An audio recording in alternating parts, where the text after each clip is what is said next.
ಶುಭೋದಯ, ನಮಸ್ಕಾರ, welcome to Yoyo Kannada. ಬನ್ನೀಗ ನೋಡೋಣ ಈ ದಿನದ ಟಾಪ್ 5 ಪೊಲಿಟಿಕಲ್ ನ್ಯೂಸ್.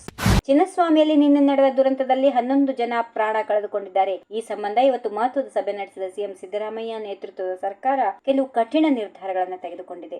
ಆರ್ಸಿಬಿ ಮೇಲೆ ಈವೆಂಟ್ ಮ್ಯಾನೇಜ್ಮೆಂಟ್ ಸಂಸ್ಥೆ DNA KSCA ಅನ್ನು ಯಾರೆಲ್ಲ ಪ್ರತಿನಿಧಿಸುತ್ತಾರೋ ಅವರನ್ನ ಅರೆಸ್ಟ್ ಮಾಡಲು ಸರ್ಕಾರ ಸೂಚನೆ ನೀಡಿದೆ. ಜೊತೆಗೆ ಆರ್ಸಿಬಿ DNA KSCA ವಿರುದ್ಧ FIR ದಾಖಲು ಮಾಡಲಾಗಿದೆ. ಇನ್ನು ಕಾಲ್ತುಳಿತ ಪ್ರಕರಣದಲ್ಲಿ ಕಬ್ಬನ್ ಪಾರ್ಕ್ ಠಾಣೆಯಲ್ಲಿ FIR ದಾಖಲಾಗಿದೆ. ಇದರ ತನಿಖೆಯನ್ನ CIDಗೆ ವಹಿಸಲಾಗಿದೆ ಎಂದು ಸಿದ್ದರಾಮಯ್ಯ ತಿಳಿಸಿದ್ದಾರೆ.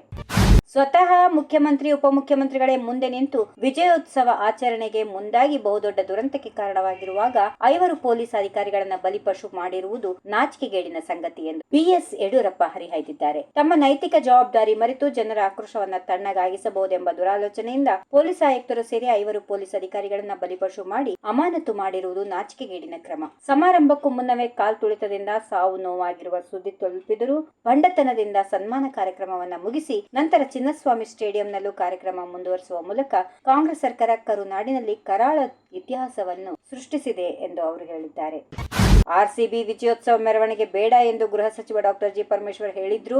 ಈ ಕುರಿತ ತನಿಖಾ ವರದಿಯಲ್ಲಿ ಸತ್ಯಾಂಶ ಬಯಲಾಗಲಿದೆ ಎಂದು ಸಚಿವ ಸತೀಶ್ ಜಾರಕಿಹೊಳಿ ಅಭಿಪ್ರಾಯಪಟ್ಟರು. ಸರ್ಕಾರ ಕಾರ್ಯಕ್ರಮ ಬೇರೆ, ಖಾಸಗಿ ಕಾರ್ಯಕ್ರಮ ಆದ ಪರಿಣಾಮ ಶಿಷ್ಟಾಚಾರದಲ್ಲಿ ಸಣ್ಣ ಪುಟ್ಟ ವ್ಯತ್ಯಾಸ ಆಗಿದೆ. ಲೋಪ ದೋಷ ಎಲ್ಲಿ ಆಗಿದೆ ಅನ್ನೋದನ್ನ ಗೃಹ ಸಚಿವರು ಮೊದಲೇ ಮೆರವಣಿಗೆ ಬೇಡ ಅಂತ ಹೇಳಿದ್ರು. ಸಡನ್ ಆಗಿ ಇಷ್ಟೊಂದು ಜನ ಸೇರಿದ್ರೆ ಏನು ಮಾಡಲು ಸಾಧ್ಯ ಎಂದು ಪ್ರಶ್ನಿಸಿದ್ರು.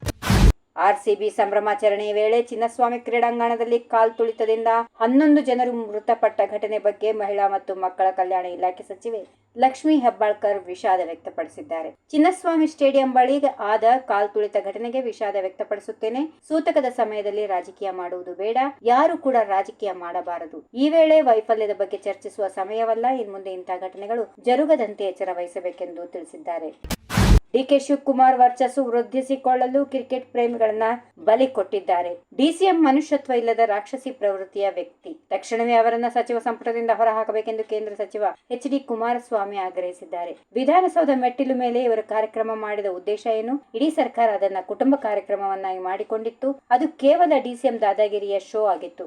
ಚಿನ್ನಸ್ವಾಮಿ ಕ್ರೀಡಾಂಗಣದ ಬಳಿ ಹಲವರ ಜೀವ ಹೋಗಿದೆ ಎಂಬ ವಿಷಯ ಗೊತ್ತಾದ ಮೇಲೆಯೂ ಇವರು ಅಲ್ಲಿ ಕಾರ್ಯಕ್ರಮ ನಡೆಸಿದ್ರು ಎಂದು ಕೇಂದ್ರ ಸಚಿವ HD ಕುಮಾರಸ್ವಾಮಿ ಅವರು ಆಕ್ರೋಶ ವ್ಯಕ್ತಪಡಿಸಿದ್ದಾರೆ. ಈ ವಿಡಿಯೋ ನಿಮಗೆ ಇಷ್ಟವಾದಲ್ಲಿ ಲೈಕ್ ಮಾಡಿ, ಶೇರ್ ಮಾಡಿ, ಸಬ್ಸ್ಕ್ರೈಬ್ ಮಾಡಿ.